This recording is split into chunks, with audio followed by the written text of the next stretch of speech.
Welcome back, you guys, to the Self-Selecting Podcast. I have Liana Giannamore. I know I should have I am so bad about, like, getting the okay, like, "Hey, I got this right." It's gonna sneak up on me. Liana Giannamore. If you are in the bikini space, you already know who she is. You are someone you have made waves, and I mean, like, it's been cool as a fellow competitor to be able to actually compete with you. What was it? The Mile High in 22? I got to do that. But I mean, like, gosh, that season you like took it. Like you just like you were coming out so hot. And I mean, like, that's the cool thing, like getting into the pro league is like you get to see people that like, you saw like have just dug their heels in and been like, I'm making the changes that I need to make in all aspects, all domains. And then to see them continue to progress, like, very much, very sincerely, like, I can't wait to see you get on stage again and see what you do, see the changes you've made, but all in due time. So for listeners who aren't familiar with you, could you give us just a brief little background, like who you are? Yeah, of course. Well, I'm Liana, as you said. So, let's see. I guess I started competing. I started researching. Well, both my mom and dad were bodybuilders back in the day, before my time. So I always was curious about it. And when I was in school getting my master's in nutrition back in 2017 is when I went on Instagram and I was like, you know what?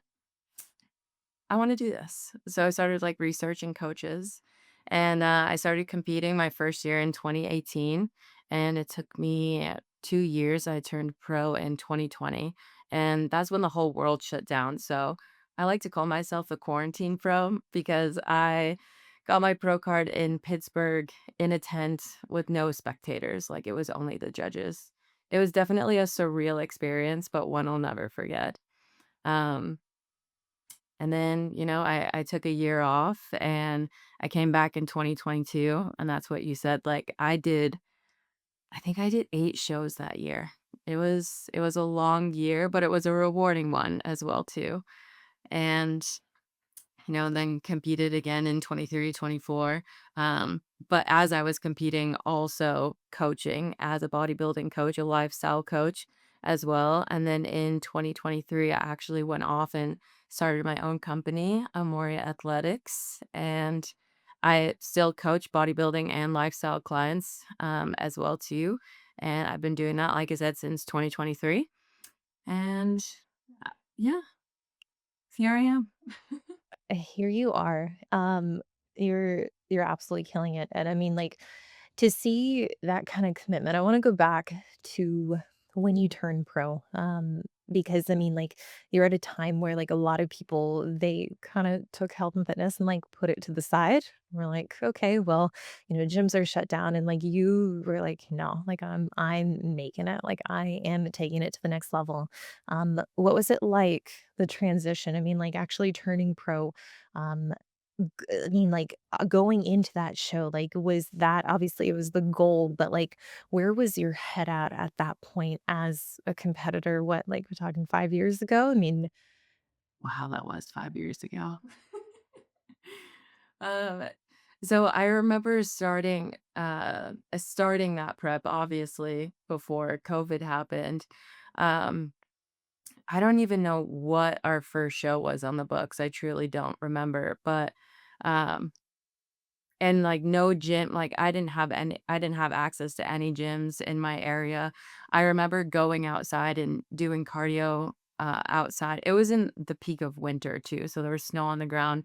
I remember, like, finding random stairs, just, like, running up and down stairs, doing cardio, and I remember right in the beginning, I went on Amazon and I bought, like, a 60-pound plastic barbell, and that was the only, like, weighted thing I had, to train, and I remember training in my living room and just doing, like, bands and everything like that, and we just kept going. We didn't know what was happening in the world, but I just kept going, and I think that's why it was so rewarding in the end because it wasn't a traditional prep, and, Yeah, I remember that day. It was pouring. It was very humid.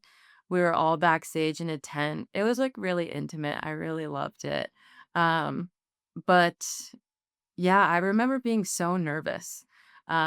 Especially go like right before I went on stage, like doing comparisons. I was in my head. Um, because it's like when the judges look at you, they're like, oh, like it's so nobody was looking at me. I was getting in my head and um I don't know. I don't know what happened. It's just I got out of my head and I just went out stage and I did my individual routine and I remember like splitting center. I don't even remember what the lineup was. Like you said, it was 5 years ago. Um, but it was a really special day because I'll never have a show like that again in a tent without anybody. Um, so it was cool to have like the celebrations, like I remember my phone blowing up, but like I there was just no cheering, in the crowd. It's like that's the most exciting part when everybody's cheering, like calling your name, and it was just I mean, we still had a DJ, that was cool, but, um, yeah, it was a really special show for sure, but I remember my mindset wasn't there, um, and I was like, "You know what? You literally just put in so much work in a very untraditional way, um, go out and, like, just showcase that, like, show up." And I remember I was rewarded in the end with my pro card, and I was like, "This is really cool that I was able to do this without a gym, without a treadmill." So yeah, and the picture is right there. I stare at it every day.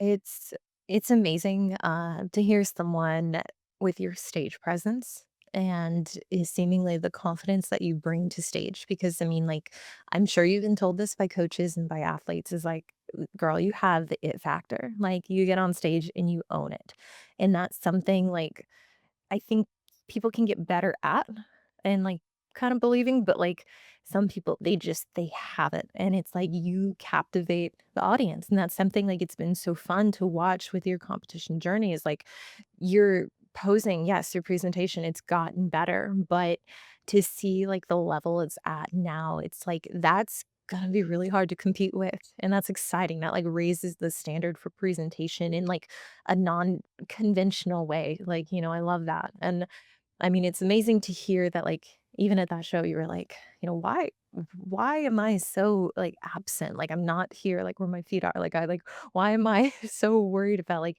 not doing X, Y, and Z? Like, I just bust my ass for this." Like, so would you say it was after that show that you were like, "No, like, we're locking it in mentally, like, we're going in," or what I guess really what's the origin story of, like, the confidence and the presentation that came, like, after that?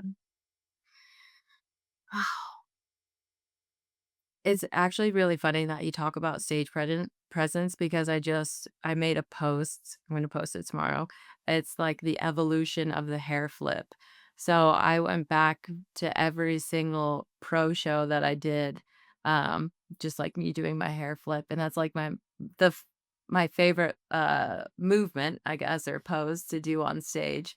Um and you can see the evolution of the confidence just unfold from show to show to show.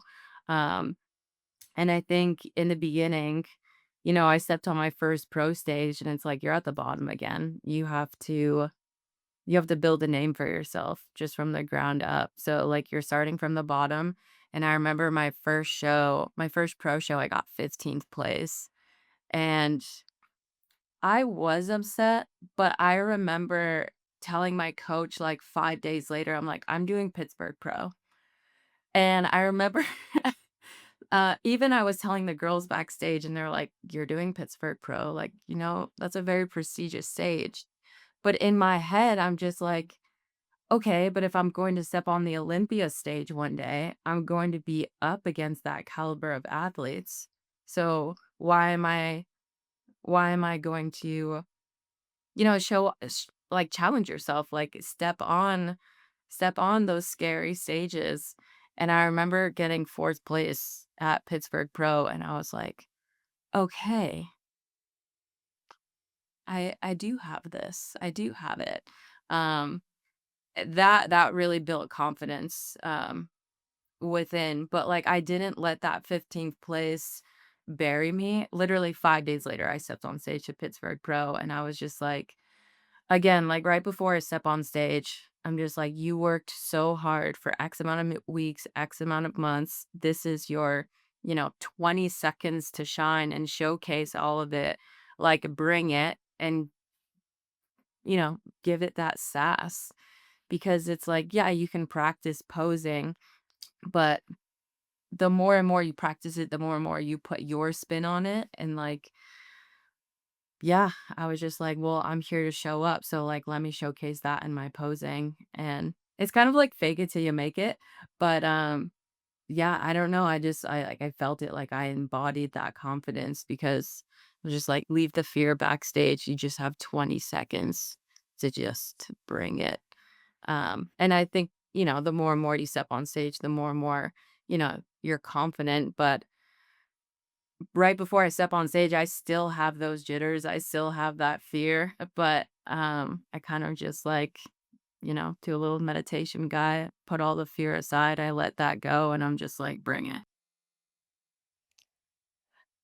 I love that, and for listeners who aren't familiar, like, Pittsburgh is notorious for being like, I would say it's up there, like, we have, like, yeah, obviously Olympia, Arnold, but then it's, like, Pittsburgh, New York, Chicago, like, I mean, we're looking at, like, those heavy hitter shows where you see a lot of top Olympians and even Miss Olympias compete at because, I mean, like, that is a segment of the year where it's, like, you're showing up. So, I mean, like, for you to go into your second pro show and be like, "Yeah, like, I'm gonna compete here," amongst women who, I mean, like, for both of us, they're like, they've been at pros for, like, 5 years for the length of time we've been competing, and even, like, in a lot of cases, like, for listeners, like, in the gym, so I remember, yeah, seeing you play so well that show, and, like, I think that was one, like, I watched live, and I was just like, "Oh, man, like, yes, like, go and, like, kill it," but, like, you you held your own, and I mean, like, I don't think that, was by accident at all, so it's so cool to hear that, like, I don't know, you just recalibrated, immediately after that, and, like, it didn't I don't didn't take the 15th personally, which I know in our sport, a lot of people, they struggle with, like, the self-doubt because, I mean, literally, we're getting on stage and we're asking someone to tell us why we're not first, and we're asking them physically and, like, I guess, yeah, even from, like, a presentation standpoint, tell us why we didn't win, and, in a lot of cases, I think that's hard to metabolize. I think a lot of people, they do assign that feedback or that placing to their self-worth, and, like, I mean, I think the longer that you compete, you kinda realize you're like, you can be in the bottom, you can be in the top, and it can fluctuate, and it really is as cheesy as it sounds, like, it's you versus you, and sure, there's strategy and there's things you can always do better, but realistically, like, the judging is so much out of your control, and it just comes down to what they want that day, and, um I wanna go into the changes that you made, taking a year off after, turning pro. What was the focus with the physique? What were the things that you and your team were like, okay, like this is what we gotta turn up? Or and really like after turning pro, did you get any feedback? Like were the judges like, hey, like your goals, like just go into it, or did they have objectives and direction for you? So, I guess amateur competitor Lee was so excited she got her pro card. She did not ask for feedback after she turned pro. But my coach and I knew what we had to do. Like my glutes were my main focus for sure. So I knew I needed to take a whole year off and then some to just really put a focus on building my glutes. So that was our main focus after I stepped off stage. So it was like September of 2020 2020, and then I took all of 2020, one off, and then I stepped on stage April of 2022 for my pro debut. But that main focus was just glutes, glutes, glutes, glutes. My upper body doesn't have a problem growing or building, bless, especially my delts. I even remember in 2022, we stopped training upper body for a couple months because it was overpowering my lower half. So, yeah, that was the main focus was just glutes. Because I was like, I'm not stepping on that pro stage until I know I'm competitive enough. So taking that year off was exactly what I needed. Amazing. No, I think a lot of women are afraid to take that much time off, but like, you have been in the sport, you've seen it evolve. And I mean, like, we both have in the last 5 years, like, that look is different. And like, even this year, I'm like, I'm going to get on stage later in the year. And I'm like, oh, like, I've built, I swear, it's just like the girls are so fucking big. I'm like, this is Seriously. crazy. The evolution's wild. Yeah, the muscle is just I love it. But yeah, it is getting more challenging and more competitive for sure as years progress. And I don't necessarily think it's a bad thing. I like that look, and I very much I mean, like, that was something I think early into my pro career, I'm like, I don't wanna outgrow the division, like, and then looking back, I'm like, that's so laughable, like, in 2020, I did wellness and bikini, and I did well in wellness, which was like I'm like, that's hysterical because like, now it's like, even pro bikini girls, like, they eat me alive, like, I'm not as dense, and, like, to see the level of competition grow, I think is inspiring, I think it gives, both of us, like, it gives us a runway to continue to develop and build the physiques that, we wanna build, and, um, I guess going into the last couple years, because you competed in 23 and 24, now, talk to me about those seasons. What was the tone? I know throughout your life, like, you've had, you know, evolutions in terms of, like, the person that you've become in different areas that you focused more on, but, like, going from that really dense 22 season, which, like, for listeners, if you're not familiar, like, an 8-show season, like, that is a commitment. Like, you are, like you're it's not gonna feel good, right? And I mean, like, I don't think you can cut it any other way, like, it's gonna be hard. It's gonna be hard to stick, to stay in it. Where were you at the end of the 22 season, mentally, physically, physiologically? Oh, I was mentally checked out. I remember and you know what? 2022 was such a great season. That's how I feel like I got on the board in terms of like people are like, "Oh, who is Liana?" So that was really cool. And we were riding that high. We really were. Like I was doing so well, so it was just like jumping into show after show after show to just like see how I compared, and I think my best placement was 3rd place at 3 shows, which was amazing, and very, very grateful for that. But I think it was so I actually competed abroad that year in Portugal, so July of 2022. That was such a cool experience, definitely competing in a different country, but a chaotic one as well too. Nothing went right in terms of travel. Like, getting there was an absolute nightmare. I actually didn't even think I was going to, like, make it to Portugal. Um, but when I did make it to Portugal, there was a lot of flight cancellations, delays, and all my food ended up spoiling. So, I had to consume foods that I've never consumed before like, what, 3 days, 4 days before I stepped on stage. So there was just so much stress, and I remember being like, "Okay, after this show, I'm done." And I don't know I don't know what happened. We took, like, 2 months of just kind of, like, working my food back up to maintenance and, scaling back training a little bit, and then we just jumped right back into it, and I did 2 shows in October, and I did well in the 1st show. I got 3rd place, but then that last show, when you don't take photos at all? I didn't take one single photo that show, and I knew I was just mentally checked out. I was like, "This is it. I'm done." Um, I need to rest not only physically, but mentally as well. So, like, towards the end, I was like, "Yeah, it's time to rest right now." Like, you've competed in 8 shows, like, you're allowed to rest. So, yeah, it was just that mental grit. I couldn't push anymore. So, I'm proud of myself for allowing myself to just chill after that.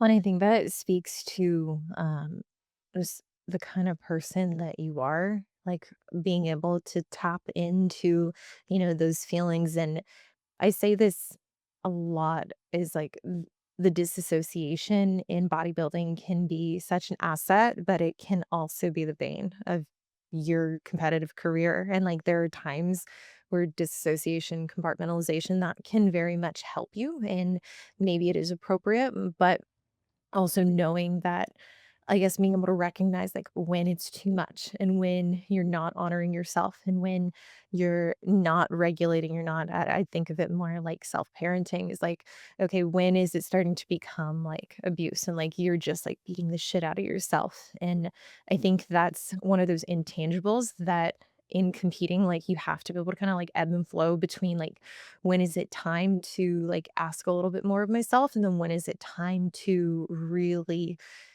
tune in and be like, "Okay, what do I need?" Not what does competitorly need, what do I need to get through this and, like, so that I don't start building resentment and start, disliking what I'm doing.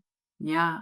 And not only like what does competitorly need, but like I held a lot of guilt because I was thinking about the people watching.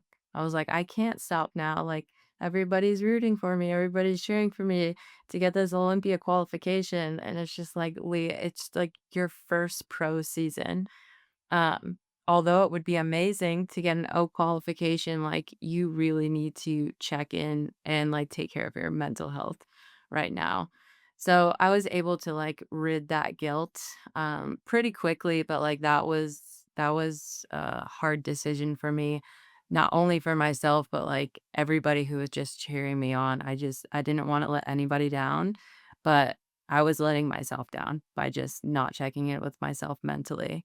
So at the end of the day, it felt good to finally be selfish and, make a decision for myself. So, yeah, that was the best decision to just stop after that. So what did that look like going through that post-show phase? Because at that point, like, you're on empty, physiologically, and, like, I mean, sure, like, you're that close, so there's gotta be that I'm sure imagine that transition of, like, okay, now the goals need to look a little differently, both physically and how the physique is gonna look, but even from a health standpoint. How did that post-show look for you? Trying to even remember. All I know is I did not take enough time to mentally rest. I remember jumping into the 2023 season fairly quickly. I don't even I think I gave myself, like, 3 months to chill, maybe. Uh, and granted, it's like you competed all year, like, the entirety of 2022, and you only allowed yourself 3 months to just jump right back into it. So, I remember not allowing myself to, uh I think it was actually 4 months, but still, I definitely needed a little bit longer to, just, like, mentally reframe, but that's where the dissociation piece comes in. It's like, "Oh, well, I've done it before, so let me just do it again." But that was the hardest season for me in terms of how low my calories got and how high my cardio got because my body was holding on to so much stress that it wasn't responding as efficiently as we would have liked it to. So my calories had to get the lowest they ever had to go because like my body was so stressed. But I was so set on doing Tampa Pro and I was like push push push. Um Now, like, looking back, I'm just like, I can never do that again. But it's like we have to go through these things on our own to figure out like what works best for our bodies. And, at the where I am right now in life is just like I would never put myself through that mentally again. And it was very, what's the word I'm looking for? Not, I guess, immature of me to think that like 4 months would just like, oh, I'm mentally better now. I'm mentally rested. So now I know it takes much longer than that. Um, but again, I was just so excited to get back on stage, and I didn't do poor in 2023 when it came to placing. But I definitely could have done better if I just really put a focus on my mental well-being that year. So that's why I only did 2 shows in 2023. I think a lot of people, they can oversimplify that post-show period and make it something that's like, well, if we come out and nail the reverse week 1 and we get our bloods back and everything looks good, then yeah, just suck it up and just gear up for the next season. And that's something that like I can definitely relate to, the guilt and the pressure around like, okay, like how do I continue with the identity, the part of myself that, very much enjoys competing and likes pushing myself? How do I continue feeding that part while also understanding that that might not be what's best for me right now? Like I might actually be worse off. And I think, especially seeing success on stage, like objective success, and then having that kind of support that, you've had, it can make it feel like, okay, like how, how can I even fathom like going the opposite direction of, what everyone's telling me is like by destiny and like what, is just on the other side of a couple more shows. But um, you mentioned like just being so ragged, like mentally, physically by the end of it, and like knowing like I need to take time off. And I definitely, although my season was much shorter, in 22, it was the mental strain of self-coaching, and even though I had John, in my corner, like, a large majority of it was self-coached, and, like, I mean, he was very much, like, bumper rails, and seeing, like, the body fat now, I'm like, "Okay, like, I get why I felt like shit." Like, it was just complete, like, goggles on, and I remember by the mile high, like, I changed my flight, like, pretty much getting off stage, and it's not that I did poorly, but I was just, like, mentally, I was like I called John, I was like, "I'm I'm okay with ending the season now. Like, I actually don't feel like I have any more to give."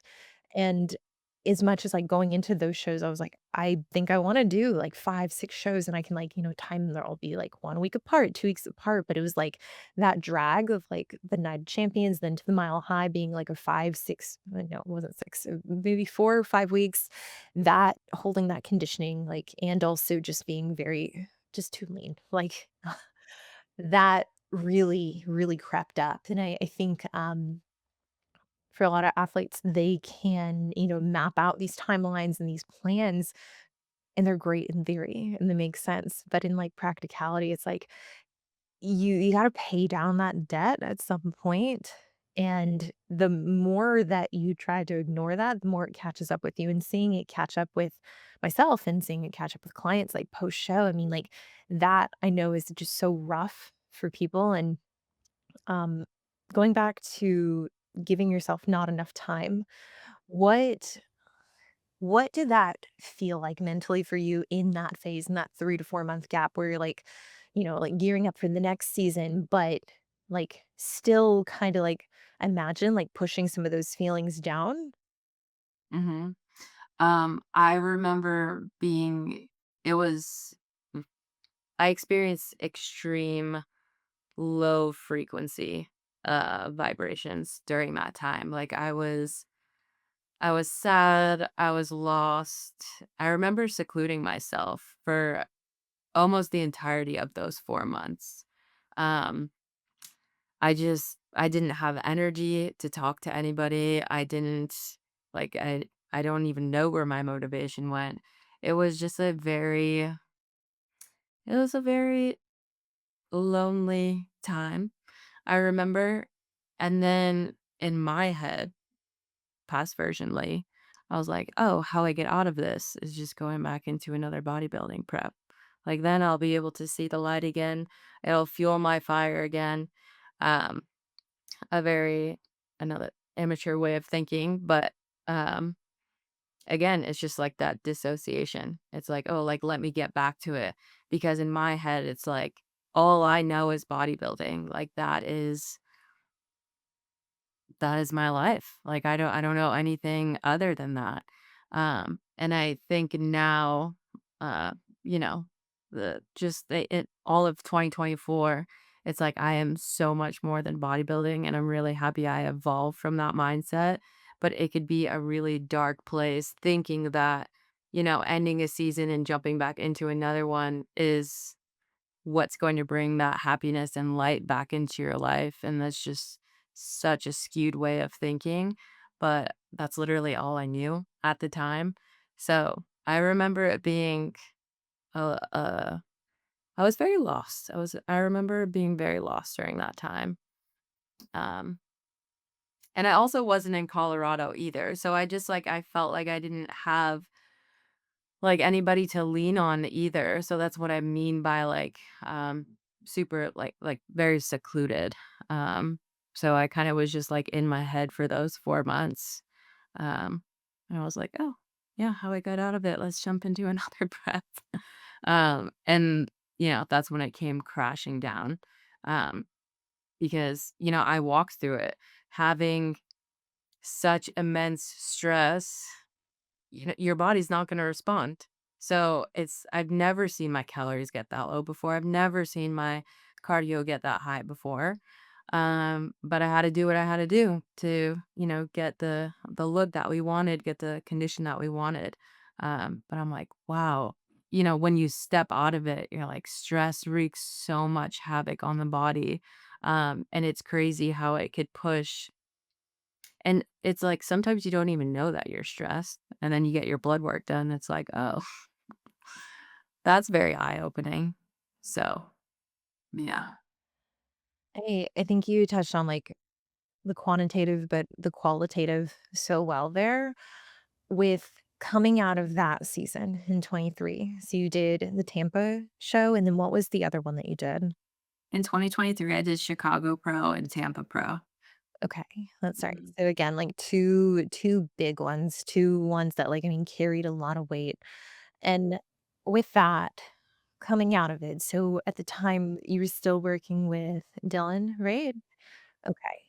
So you to you, I mean, like, was that realization around like, maybe that interim time in between 22 and 23 prep, was it apparent to you even before seeing blood work, or were you just kind of in that same mindset where it's like, all right, this wasn't what I wanted, but now I really need to take time off? Or did that come later down the road?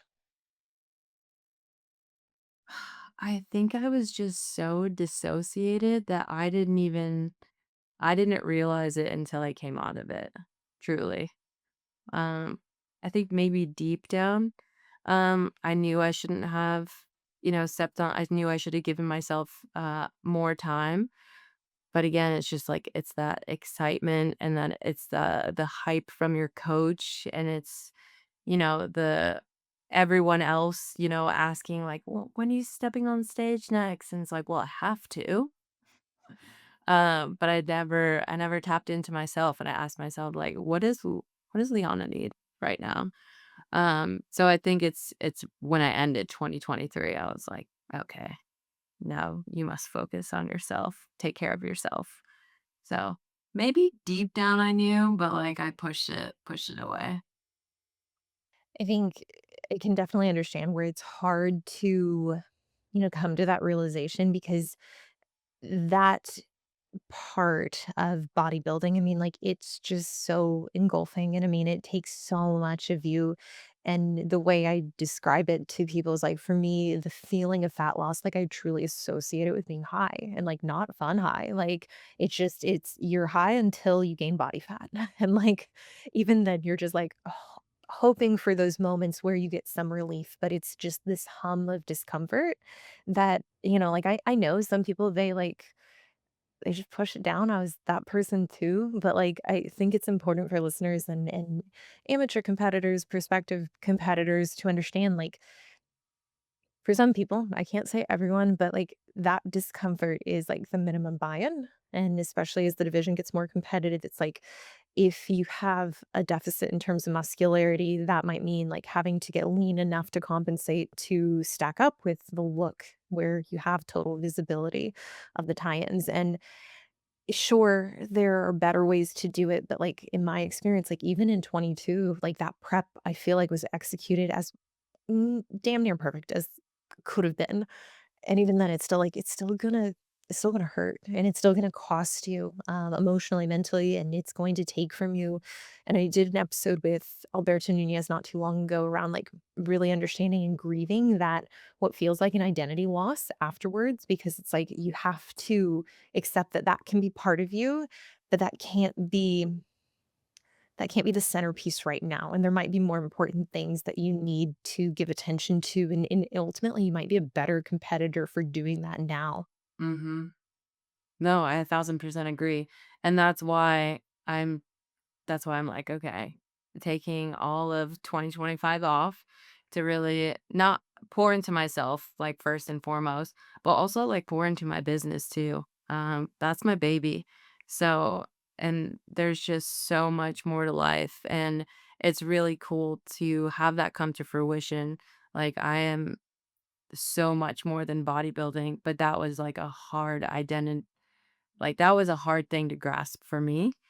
Um but it is really cool to be on the other side of it. Um, just been like, "Damn, I walked through that. That's really cool, and I'm happy I'm here now."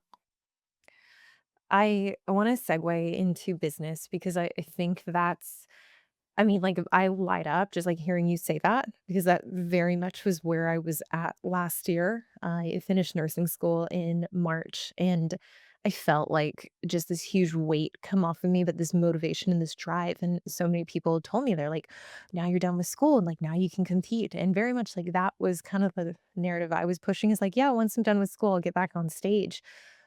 But coming out of a 5-year relationship and, like, being on my own for the first time and really getting back into myself and what I needed, it felt so good to not go back into competing, to not re-identify as that, and really, like, for me, I was so motivated and so excited to be like, at 24, like, I am setting some goals within my business, and I am going to see that growth. I'm going to give that the same kind of commitment and the same kind of energy that I've given bodybuilding in the past, and truly, like, for me, it comes down to knowing, like, this information and the services that I offer, like, they can help people. They can help people not make mistakes. They can help people live longer or feel better or not fall victim to, poor coaching practices, and being able to do that even though the whole summer I'm like, "Oh, yeah, maybe I'll get on stage at the end of the year. Maybe I'll do this."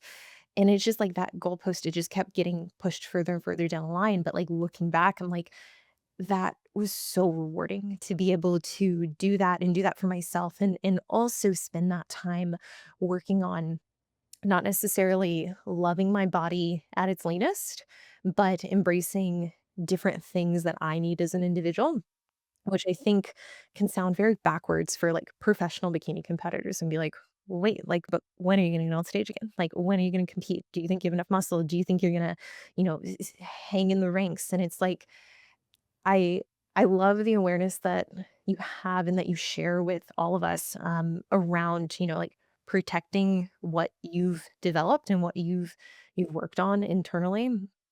And I mean, it's exciting to hear that, like, from a business because I do think, like, in the fitness space, there's so many women who compete, but you lose a lot of it costs so much money. It costs so much money to compete, and, like, it's like, to have something that isn't tied to you having to put yourself through that is amazing. I'm so excited for you to, like, fully, like, dump into that even more than you already have. Now, when we look at the transition, because I know you've worked with Cash Fu right now. I mean, like, in the bikini space, like, he's brought on a lot of competitors. He's seen a lot of success, a lot of girls putting trust into him. Um, and now self-coached. I mean, like, this really does give you the opportunity to even further, tune into what you need both physically and mentally. What does that look like right now? Like, what's the internal work that you're doing? Hmm. Well, I think being self-coached, it's like I have done this for so long, and I've also went to school for it. It's like, you know what you're doing. Like, you know how to fuel yourself, you know how to, create a meal plan for yourself. Like, you know how to be on. Um, so I think uh it takes a lot of pressure off of me, in my eyes, being self-coached. So I feel like in a also too, yeah, I feel the pressure just kind of dissipate whenever I transition to self-coaching. Um, I'm still getting coached in the training aspect in terms of, like, mending my injury and everything like that, but in terms of nutrition, it feels like a breath of fresh air because it's like I answer to me, um, and I'm really good about, like, giving myself grace, but also really good about pushing myself, but right now is a period and, a period of rest. So, it's like, yeah, I'm still pushing myself in the gym, um, in terms of, just maintaining that muscle, right? But also fueling my body properly to, maintain that muscle as well too, but also just live a healthy life and just live my life. So I feel like it does take a lot of pressure off, and it honestly, like, it makes me like like a breath of fresh air, honestly. So, and it also feels good. Like, it really builds that confidence within. It's like you know what you're doing. So, and then also it's cool too just because, like, I obviously, like, coach people, like, coach my clients, coach my athletes, the same exact thing. So it's like I'm putting that into practice, just for myself, which, builds that confidence. So, yeah, no, it feels good. I love that, and I do think that in a lot of cases, it almost I guess my experience self-coaching has very much been similar in that it challenges you to not ignore what you need and not filter it, distill it out to someone else, and I say this to everyone I work with is, like, I think one of the biggest, hurdles working with a coach is communication, and understandably, I mean, like, we're humans, like, we're imperfect, and no one is just, like, innately born with amazing communication, and we're talking about something that is incredibly vulnerable and personal to, the individual on both sides, like, the coach and the client. And as much as like want to say like, a coach is going to give me the same attention that I'm going to give me, that's just unrealistic. And I would never put that pressure on another coach because I get it. Like being a coach myself, I'm like, it's just you can't do that and meet the standard that I guess really like I am gonna hold myself to with coaching, with being self-coached. And that's where I think it does force you to confront some of the feelings and some of the patterns that, might get missed when working with a coach that might be omitted. So when we look at, I know this past year, like there were different like hiccups, there were different phases that were more oriented around health.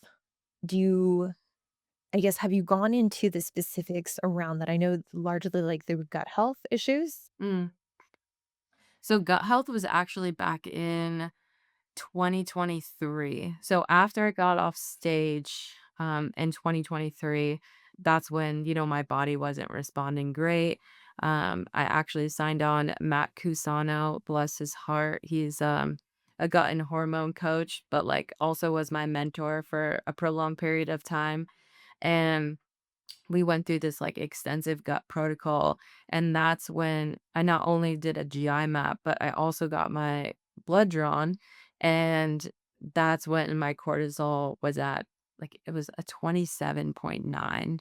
um and I don't like, for listeners, like, in like, what I look for in terms of optimal, I like to be between, like, 10 and 12.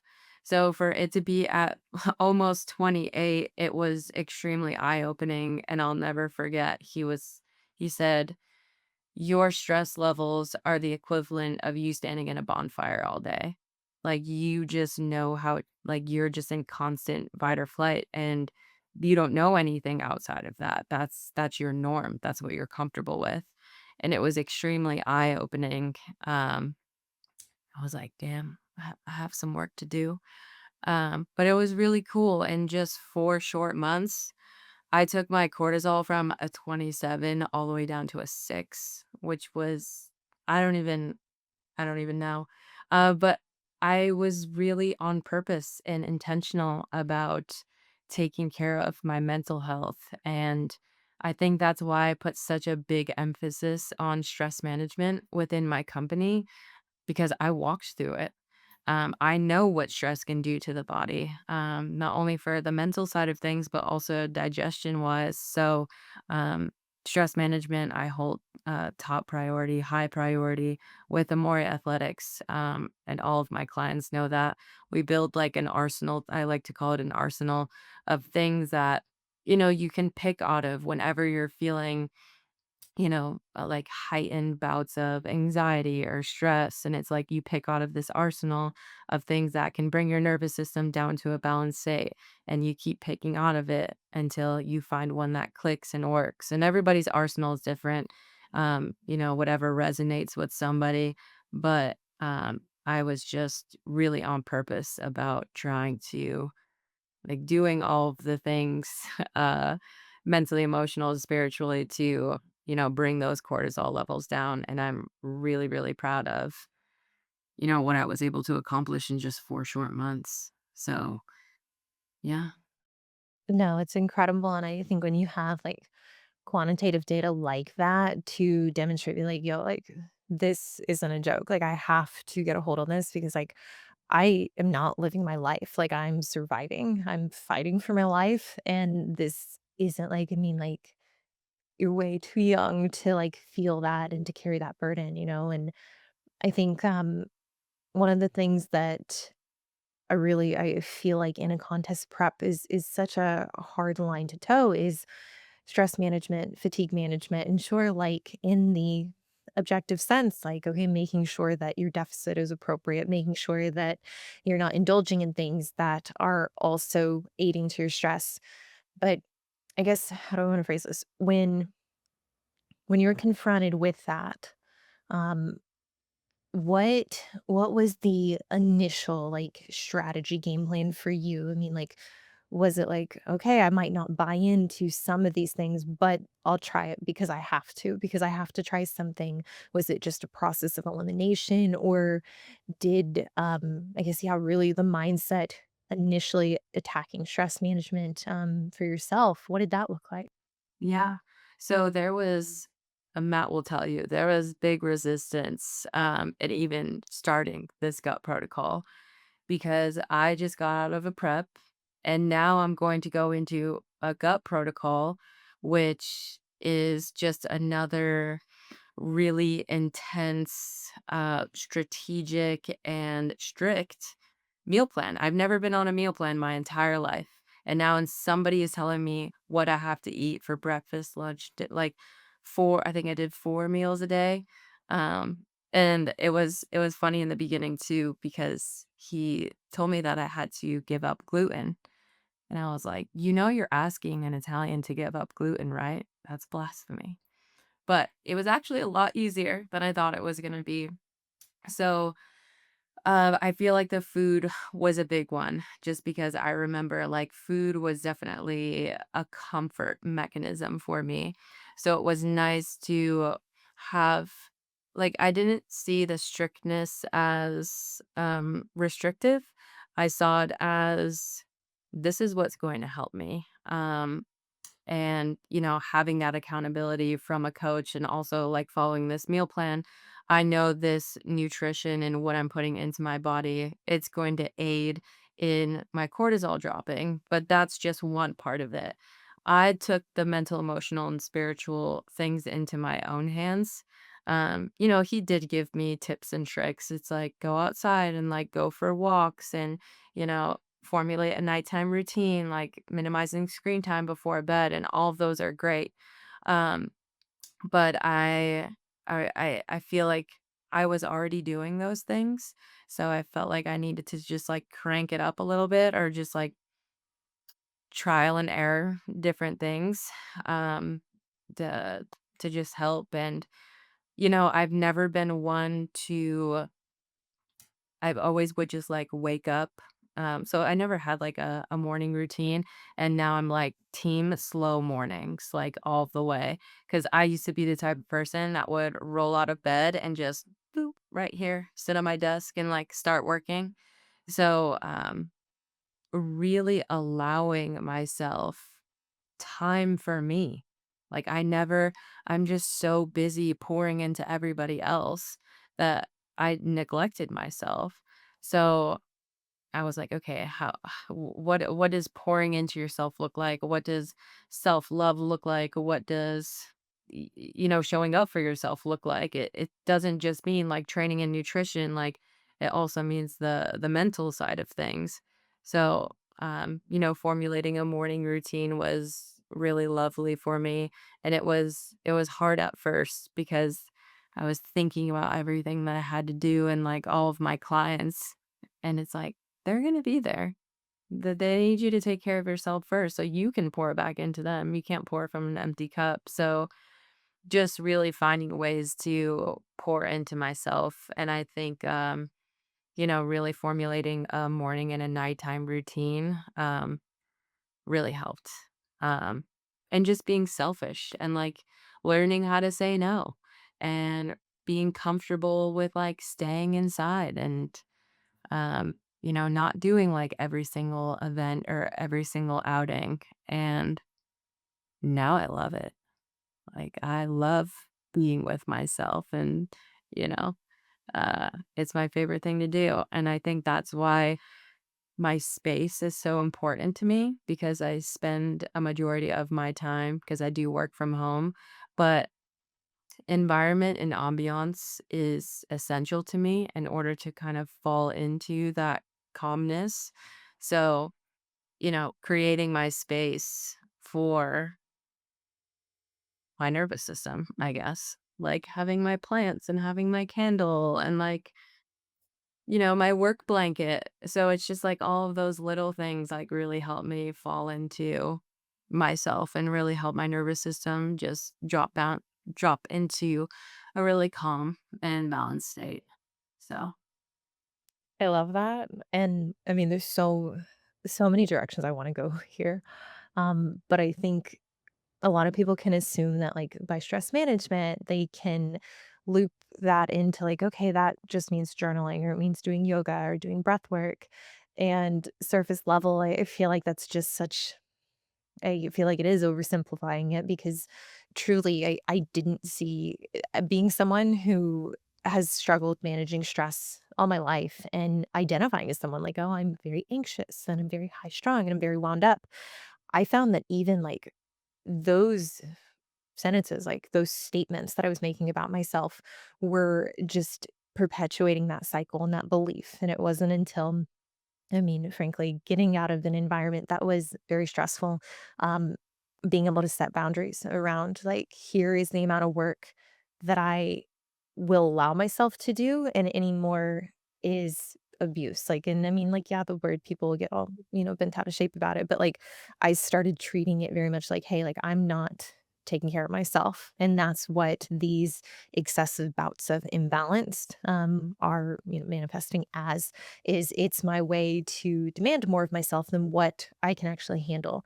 And, for the longest time, like I assumed I'm like, okay, well, I'm just going to be this way forever. I'm just going to always like, have these like really low lows because that's how I respond to stress. And it wasn't until I started, like you said, pouring back into myself and really identifying like, what do I need and making it a non negotiable to give myself that, that I saw I can handle so much more stress than I ever thought was possible. And I mean, like, it's proof in like my business now and the workload that I have now and the goals I have now. I'm like, this doesn't feel anyway anything close to what it used to feel like to be under a lot of stress, and that's where I think it can feel defeating when someone's just like, "You need to manage your stress better, you need to not be wound up," and, for me, like, it really did start with, like, internally, what's the active dialogue that's happening, and what are those beliefs that I'm indulging in, that I'm perpetuating and I'm making a reality because I don't think that they have to be. I think certain circumstances, yes, you're,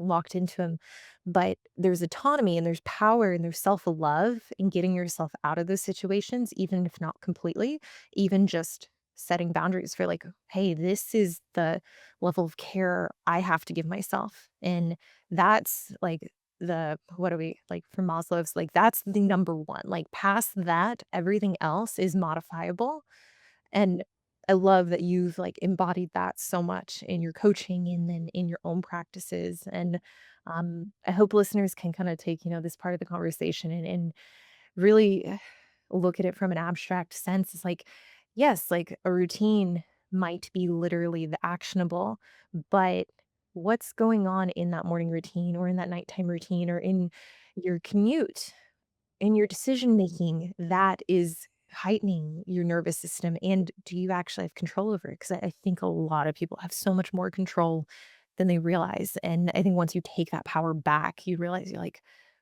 yeah, this can be whatever I wanna make it, and, even if, everything seems to be on fire and I'm not where I wanna be, reframing, and ultimately coming back to, like, giving myself what I need and doing, what I believe is right, like, that is going to recenter me so I can show up and pour into other people's cups. Mhm. And I think that that self-awareness is so beautiful, and you nailed it, especially when it came to boundaries. Boundaries was so foreign to me. But I remember in 2023, that's when I really got tight in my boundaries. And just something as simple as my computer shuts off at, 7 p.m. Like I'm not doing anything after that. And I also have like a sleep timer on my phone that once 7 o'clock hits, it's like you don't answer emails, you don't, answer texts or, like, receive phone calls. So, um, that was a hard one for me too because it's like, I always wanna be available, but it's clients and just anybody else in your life is gonna respect you that much more once you it's like, "Oh, man, she respects herself." That's beautiful. So I think on the social front, that's something that, can be often misconstrued and misunderstood, but, like, being able to show up authentically in relationships was another just big one for me. It was, like, looking at the relationships that were only sustained because of a lack of boundaries, and then doing a little bit of an audit and being like, "Okay, would this person still love me and give me the same kinda love if I showed up with what I need, with these needs, and I advocated for that." And if they don't, like, that I don't know. I don't know if that's if it's a real relationship because, I mean, frankly, it's conditional on you being needless, and I hear so much of that with client interactions, around, their social commitments and even partnerships, which is, it's sad to have to talk with them about it, but I'm like, I think you need to always be your number 1 and, hopefully you're with someone that can understand that, like, the relationship shouldn't be predicated on you catering to them and, abandoning yourself throughout the process, and I think that can be translated to, like, whatever kind of relationship it is, but having those strict boundaries around, like, "Hey, like, I want my mornings to be slow. Like, I'm not going to just turn my life upside down just so that I can be there and technically check a box and be present for, let's say, clients or a partner in a way that just it doesn't really feel authentic to me." yeah. So, No, and it definitely has to feel authentic, in order for it to be aligned, so I feel you on that. Liana, this was great. I know listeners are going to take some notes on this and hopefully be able to apply it to themselves. Where can people find you? Where can people follow your journey? Or can people get in contact with you if they're looking for coaching or any of your services? Oh, you're awesome. You guys can find me on Instagram. It's Liana Gianna underscore IFBB Pro. And I actually have a link in my bio for coaching with Amore Athletics. So I appreciate you. Beautiful. Thank you so much for the time today. Thank you for this conversation. You guys, thank you for listening. Thank you for watching. As always, I will see you in the next one.